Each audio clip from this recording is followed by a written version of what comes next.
اکثر ہم لفظ نعمت یا برکت سنتے بھی ہیں اور استعمال بھی کرتے ہیں، لیکن کیا کبھی رک کر سوچا ہے کہ اس کا اصل گہرا مطلب کیا ہے؟ آج ہم قرآن کی روشنی میں اس لفظ کی تہوں کو کھولیں گے اور دیکھیں گے کہ یہ صرف مال و دولت یا آسائشوں سے کہیں بڑھ کر ہے۔ آئیے مل کر اس تصور کو سمجھتے ہیں۔ تو آج ہم کیا کیا دیکھنے والے ہیں؟ سب سے پہلے تو یہ دیکھیں گے کہ عام طور پر ہم نعمت سے کیا مراد لیتے ہیں، پھر اس لفظ کی جڑوں تک جائیں گے کہ یہ آیا کہاں سے، اس کے بعد قرآن کا منفرد نظریہ سمجھیں گے، کچھ مثالوں سے بات واضح کریں گے اور آخر میں نعمت کے حقیقی معیار پر بات ختم کریں گے۔ چلیں شروع کرتے ہیں اپنے پہلے حصے سے۔ سب سے پہلے تو یہی دیکھتے ہیں کہ ہماری روزمرہ زندگی میں نعمت کا مطلب کیا ہے۔ جب ہم یہ لفظ سنتے ہیں تو ہمارے ذہن میں کیا آتا ہے؟ اچھا، جب یہ لفظ نعمت کان میں پڑتا ہے تو فوراً ذہن میں کیا تصویر بنتی ہے؟ زیادہ تر لوگوں کی طرح شاید اچھی صحت، بہت سا پیسہ یا ایک کامیاب کیریئر کی، ہے نا؟ یہی وہ عام فہم ہے جس سے ہم سب واقف ہیں۔ بالکل، یہی وہ چیزیں ہیں، مال و دولت، آرام دہ زندگی، دنیا میں کامیابی، خوشی کے کچھ پل، یہ سب کچھ ہمارے ذہن میں آتا ہے۔ لیکن اصل کہانی یہاں سے شروع ہوتی ہے کہ قرآن ہمیں اس عام سوچ سے بہت آگے ایک گہری حقیقت کی طرف لے کے جاتا ہے۔ اچھا، یہ تو ہو گئی عام بات، لیکن کیا یہ جاننا دلچسپ نہیں ہوگا کہ یہ لفظ نعمت خود کہاں سے آیا، اس کی جڑیں کیا ہیں؟ کیونکہ کسی بھی تصور کی گہرائی میں جانے کے لیے اس کے لفظی پس منظر کو سمجھنا بہت ضروری ہوتا ہے۔ یہ بات جان کر شاید حیرت ہو کہ لفظ نعمت کا اصل تعلق اس کی جڑ عربی کے لفظ نما سے ہے، اور جانتے ہیں اس کا مطلب کیا تھا؟ صحرا کے بیچوں بیچ کسی جھیل کے کنارے اگنے والا سرسبز گھاس پھوس۔ ذرا تصور کیجئے، چاروں طرف تپتی ریت اور بیچ میں وہ ہریالی، آنکھوں کو کیسی ٹھنڈک اور دل کو کیا سکون دیتی ہوگی۔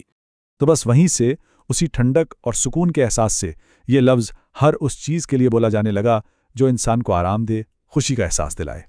یہ ہے اس کا لغوی یعنی ڈکشنری والا مطلب۔ اور اب ہم آ رہے ہیں اس پوری گفتگو کے مرکزی نقطے کی طرف کہ قرآن اس خوبصورت لفظی معنی کو کس طرح ایک بالکل ہی مختلف، ایک روحانی بلندی پر لے جاتا ہے۔ یہاں فرق کو سمجھنا بہت ضروری ہے۔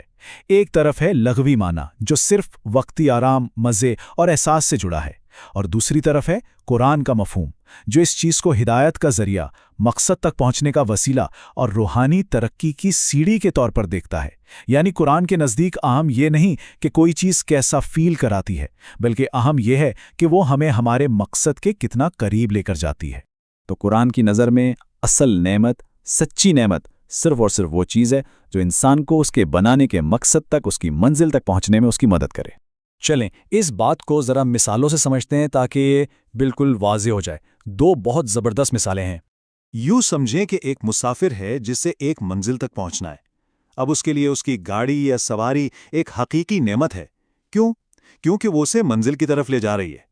اب اگر راستے میں وہ رک کر بہت مزیدار کھانا کھاتا ہے تو وہ ایک وقتی لذت تو ضرور ہے، لیکن اگر وہ کھانا اسے سفر میں آگے بڑھنے میں مدد نہیں دیتا تو وہ قرآن کے معیار پر اصل نعمت نہیں کہلائے گا۔ تو اس مثال سے کیا بات سمجھ آئی؟ یہی کہ کسی بھی چیز کی اصل قیمت اس کے مقصد سے جڑی ہوئی ہے۔ وہ چیز ہماری زندگی کے سفر میں کیا کردار ادا کر رہی ہے، بس وہی اس کی اصل قدر ہے۔ اب ذرا ایک تاریخی مثال بھی دیکھ لیں۔ قرآن پاک میں جب بنی اسرائیل کو اللہ کی نعمتیں یاد دلائی جاتی ہیں تو وہاں مال و دولت یا زمینوں کا ذکر نہیں ہوتا۔ کس چیز کا ذکر ہوتا ہے؟ نبوت کا، اللہ کی کتاب کا، اور فرعون جیسے ظالم سے نجات کا۔ سوچیں، یہی اصل نعمتیں تھیں، کیونکہ ان چیزوں نے انہیں ایک مقصد دیا، ایک صحیح راستہ دکھایا اور ایک اچھا معاشرہ بنانے کے وسائل فراہم کیے۔ تو ان تمام مثالوں کی روشنی میں اب ہم نعمت کے حتمی معیار کو سمجھنے کی کوشش کرتے ہیں۔ وہ کیا پیمانہ ہے جو کسی چیز کو سچ میں نعمت بناتا ہے؟ اور وہ معیار اس ایک جملے میں پوشیدہ ہے: نعمت بذات خود کوئی چیز نہیں بلکہ ایک وصف یعنی ایک کوالٹی ہے۔ یہ بات بہت گہری ہے۔ نعمت کوئی شے نہیں، یہ ایک صفت ہے۔